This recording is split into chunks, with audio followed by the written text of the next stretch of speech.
Hello, everyone. My name is Quaempts, and I will be presenting on the topic of layered carbides. So, before we go ahead and get started, I'm going to give just a brief overview of everything that will be talked about in this presentation. So, first, we're going to talk about what is a carbide and what is a layered carbide. So, we're going to go ahead and give a definition for that and also some examples. And then we're going to move on to the different types of carbides that are out there. After that, we're going to go to layered carbides structure, followed by layered carbide synthesis, and then the applications that are currently in use for the layered carbides, but also the applications that are still in research as well. So to begin, we're going to go ahead and talk about what is a carbide and a layered carbide. So a carbide is just an inorganic compound composed of a carbon atom and a metal. So the first one is going to be an ionic carbide, followed by a covalent carbide, interstitial carbide, and an intermediate transition metal carbide. And I'm going to go in a little bit more in depth on that later in this presentation, but for right now, we'll just go ahead and talk about those first four. After that, we're going to go ahead and talk about layered carbides as well. What is a layered carbide? A layered carbide is a carbide compound that is in the formation of layers.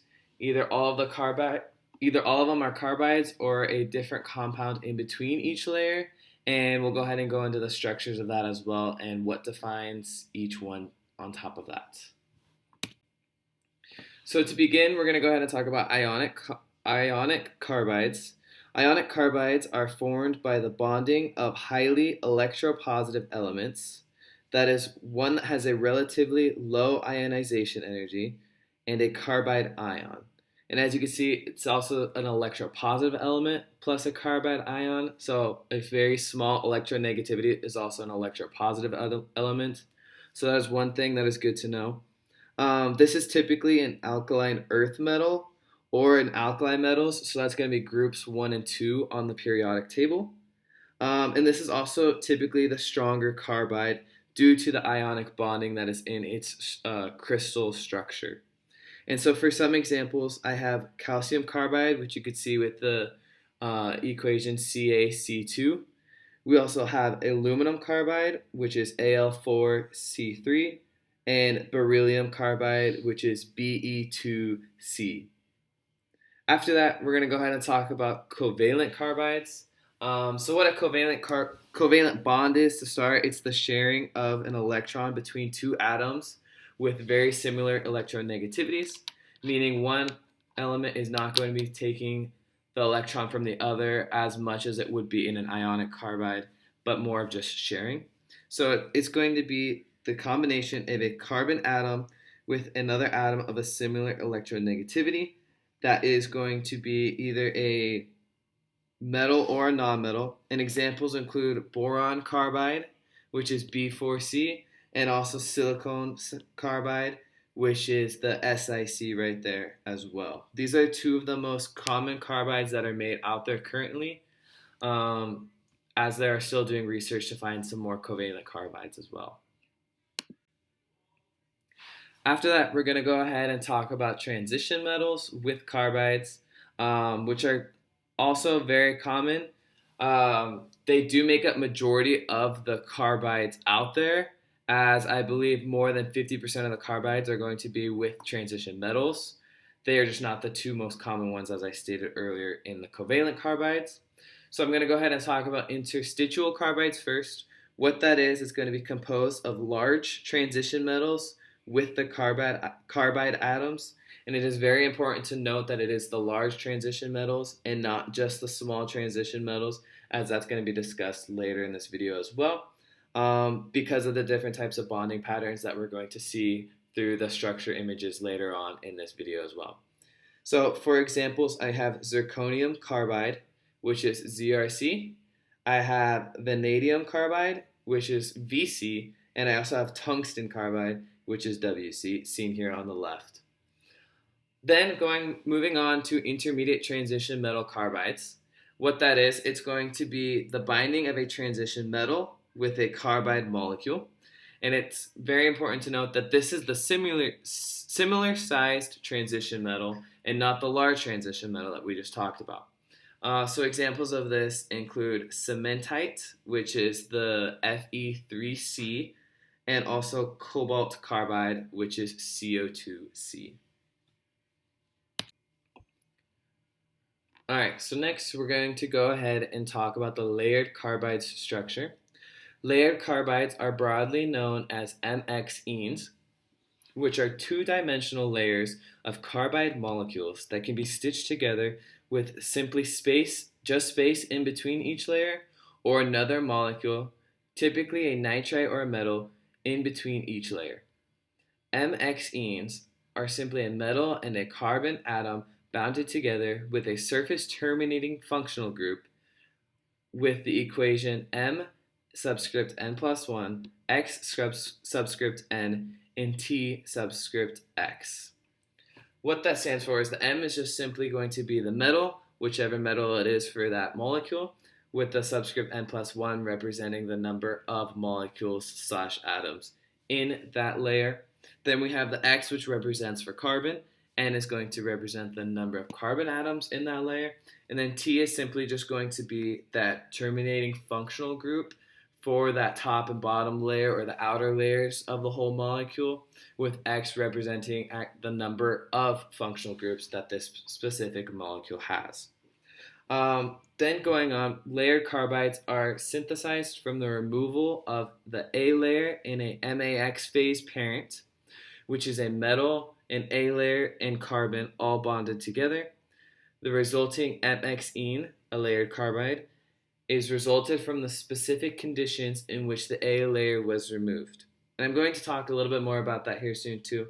But what I will say just real briefly about the MAX phase is that the specific chemistries that selectively etch or remove the A layer determines the number of impurities in the carbide layers along with the terminating functional group. So it is important to know that even though it's not technically the layered carbide that I'm talking about right now, the MAX phase does have a very large role in the resulting MXene, because it is what it is before it has the etching group of the removal of the A layer. Continuing on talking about the layered carbide structure, the primary crystal structure of layered carbides is hexagonal closed packed structure, which can be seen here in the image on the left. However, when the ordering of the metal atoms begin to change and become more complex into M subscript 3, X subscript 2, and M subscript 4, X subscript 3, the crystal structure becomes a face-centered structure rather than a hexagonal closed packaged structure. And that's simply just due to the symmetries in the structural surroundings of each atom and their bondings to each other as well, with their coordination numbers. These layers of carbides are held together primarily by van der Waals interactions, so those temporary dipole movements caused in the valence electrons, due to the electrons being a partial wave as long as the specific electron, the dual wave partiality, along with hydrogen bonding between each of the terminal groups. However, it's also really important to notice that cations are very prevalent in the layered carbides, because they play a very important role as they create this level of repulsion to each other that allow movement of the layers through a sliding type motion. This is important because it provides the chemical properties and purposes for each of these layered carbides, to allow it to also have that movement and react with outside molecules rather than being one stiff molecule itself. Moving on, we're going to go ahead and talk about one transition metal carbides, also known as monotransitional metal carbides. So on the left, that first column, we have the M subscript 2X. This is going to be the more simple of the metal carbides. And for example, we have cobalt 2 carbon, or just cobalt carbide. And this consists of two metal atoms with a layer of carbide molecules. And it could be in that repeating order, or it could be stacked on top of each other, depending on which type of structure it is. And I'll go into more detail on that in just a second. But moving on from there, we have the M subscript 3 X subscript 2 structure.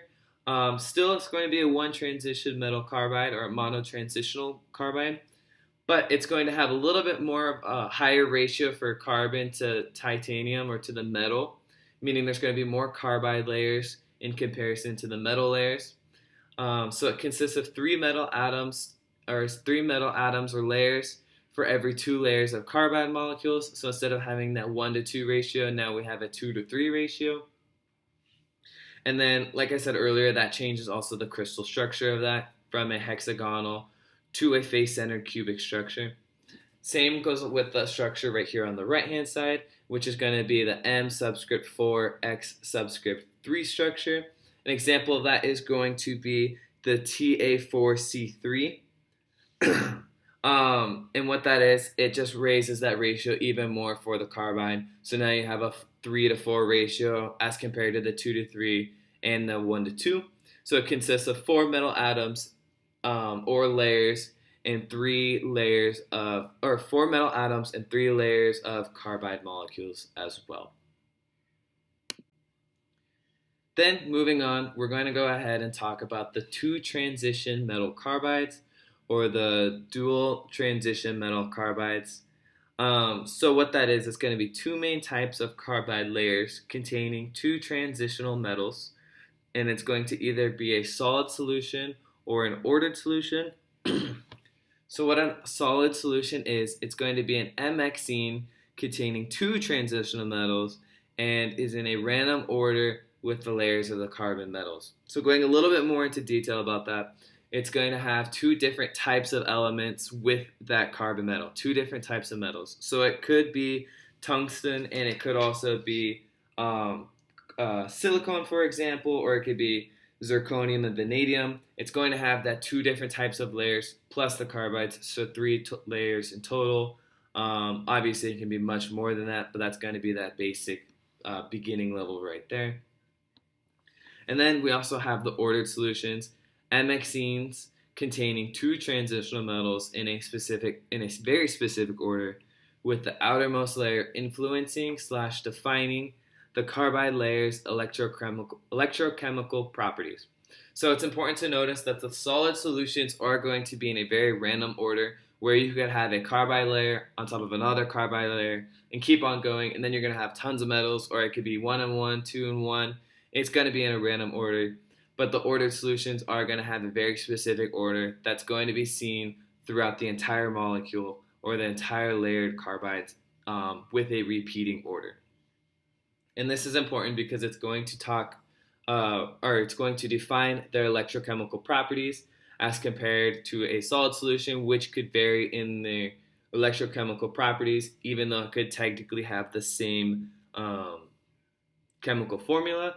The ordered solutions is going to be very ordered, as it has in its name, so it's going to have very consistent electrochemical properties, unlike the solid solutions.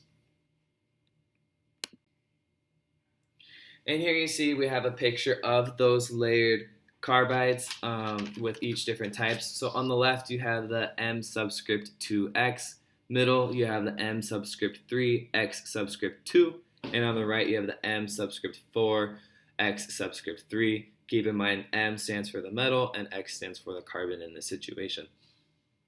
And then it's also going to have the structure of the mono elements and the dual elements. So you're going to have just one metal on that top row, and then in that second row and that third row, you're going to see the addition of a third color right there. That's just meaning or representing that second transitional metal that's added. So you have the two different types of transitional metals on top of that carbon atom as well. And then you can also see in the solid solution right there in the middle that the colors aren't very consistent. So you might have on that top row 3 carbons represented by the blue in a row, followed by 2 oranges with 3 blues, 1 orange, 1 blue, 2 oranges, and so on and so forth. That's just representing that random dispersion of all the molecules. And then in comparison, right below it, we have the ordered molecules, and as you can see, it has that complete layer of that first transitional metal. Underneath it's going to be a complete layer of the carbides, followed by the different types of transitional metal, and it's going to have that repeating layer formations all the way throughout its molecule, very consistent. And then lastly, you can see at the bottom third of this picture, it's got the different types of molecules that have been found or synthesized. So you have the experimental, theoretical, orbital doubled, and the solid solution doubles, transitional metals. So each one is different color coordinated. You can go ahead and look at the examples. I won't go too much in depth with it. It will take a while to name all of them. But it is good to note that a lot of these metals have just recently been discovered, so there aren't going to be a whole lot of applications for them yet, as layered carbides have been discovered just as recently as 2011. So beforehand, there was zero information about it. So to this day, they're still synthesizing brand new layered carbides and finding new applications for them as well. Next, I'm going to go ahead and talk about the layered carbide synthesis. MXenes are synthesized from the removal / etching out of the A layer. And what that A layer is, I'll go ahead and get a little more in depth with it now.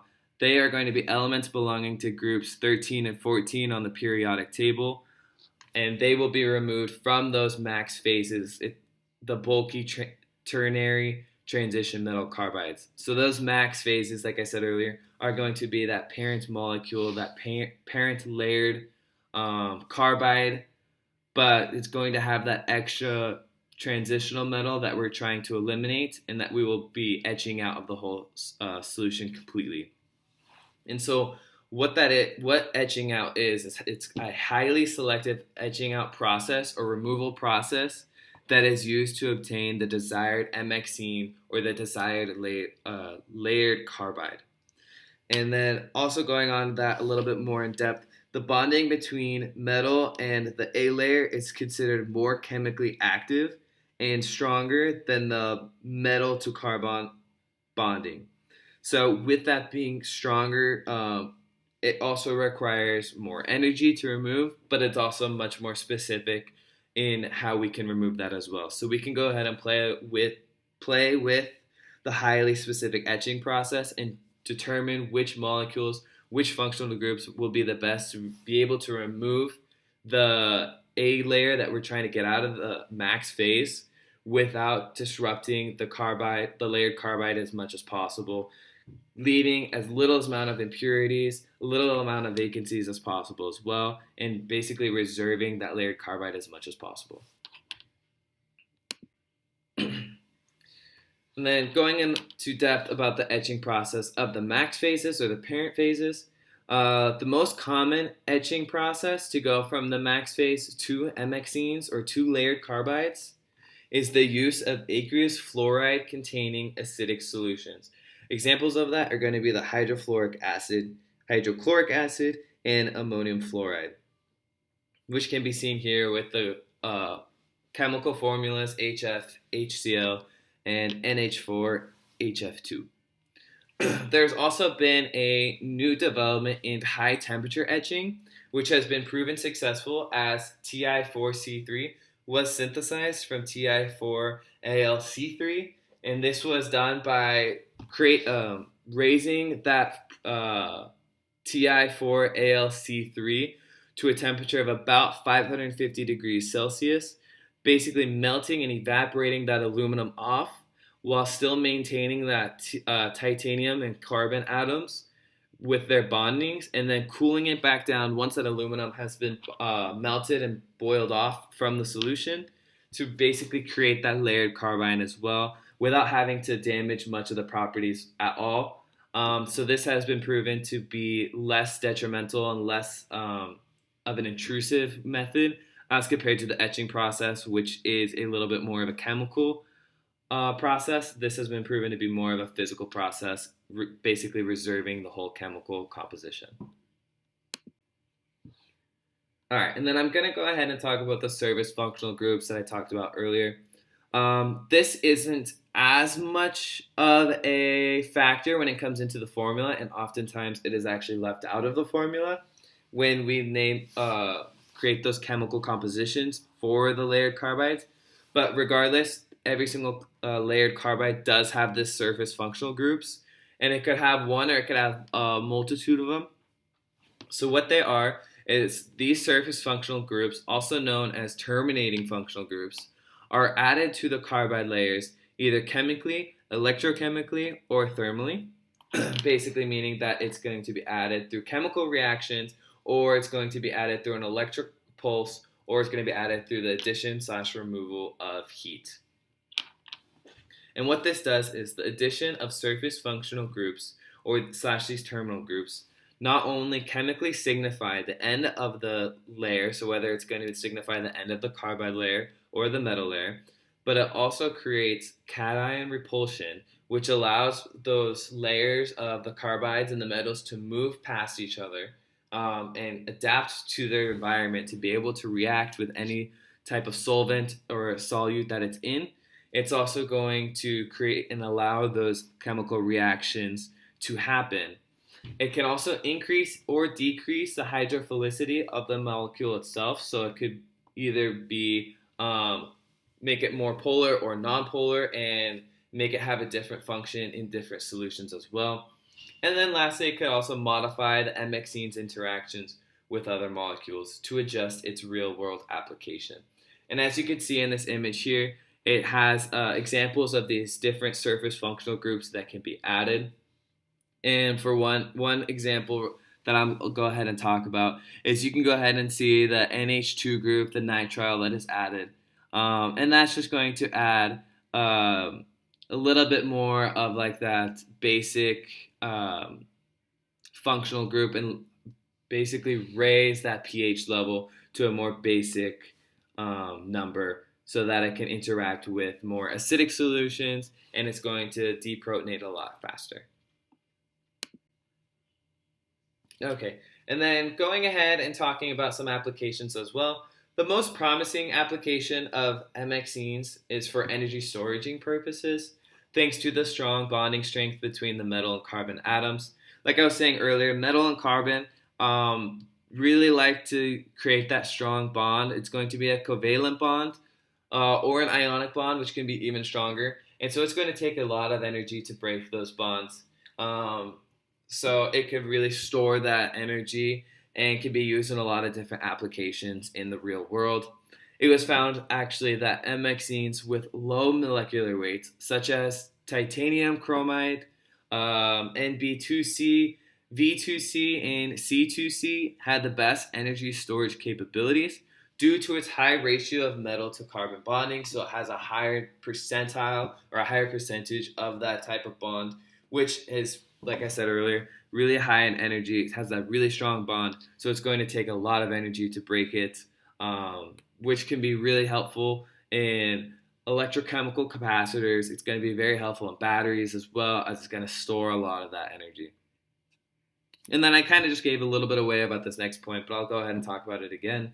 MXene-based electrochemical capacitors are the next promising application for MXenes, not only for the energy storing purpose that it has, like I just mentioned, but also because of their conductivity of electricity. They have basically no band gap whatsoever. Their molecular orbitals are going to be overlapping. So those valence electrons can easily be boosted up into the anti-bonding orbitals or that next energy orbital when it gets excited, whether that be through an electrical current, like what it usually is, or it's going to be through photons in the case of and anything with light, that's going to excite those electrons, bump it up to that next molecular orbital. Because there isn't that band gap, it's going to be very easy to do so. There's also promising research of MXene's purpose in photocatalytic degradation of organic pollutants because of their tunable band gap, like I just said. They basically have no band gap when they're in their normal state, so those electrons can move up to that next band very easily. However, when you do apply voltage, you can also increase or even decrease that band gap even more. So you can turn this MXene into an insulator, or you can turn it into a semiconductor, whatever you want it to be in that purpose, like in electronics or in also photocatalytic degradation of organic pollutants. So it's going to take those pollutants out of the air, basically by increasing that band gap right there, requiring more energy to be put into the solution to excite those electrons And when you put in that more energy, it's going to break apart those organic pollutants on the chemical level. This is also very important that it's very important to note as well that this is very low in toxicity in comparison to the other materials that are currently in use for organic pollutants degradation. Because this is mainly composed of carbon and metals, those transition metals are simply just found inside the Earth's crust. Same with carbon as well, very common in the Earth's crust. So it's going to have a very low toxicity. It's not going to be harmful to humans or to nature. So it is very important that research continues on and that the applications can be further researched with the use of amexines. And then right here is going to be a very good image to kind of wrap this up. This image represents just the amexines applications in day-to-day use or that is currently found right now. This is not really including current and ongoing research. And this was also dated in 2019. So this was only dated about 8 years after it was researched. And there's still a wide variety of uses or applications that amexines can be used for. And as you can see, a large portion of it is going to be used for energy and electronics, like I was saying earlier. It's going to be used in those electrochemical capacitors. It's going to be used in micro supercapacitors, energy harvesting. It's going to be used in batteries, electronics, magnetics, topological insulators, all sorts of things with energy and electronics. But not only that, like I said earlier, it's going to be used in the environment as well to help clean air, clean water. It's going to create more biomedical advances as well. It's currently being used in anti-cancer therapies and drugs. It's still being tested in those biosensors as well. And then it's also used in other things as well, like processing and stability of reactions as well. And it's basically used to catalyze other reactions and push them forward on top of that. And then last but not least, here's just a list of my references for everything that I used to gather this information for this presentation today.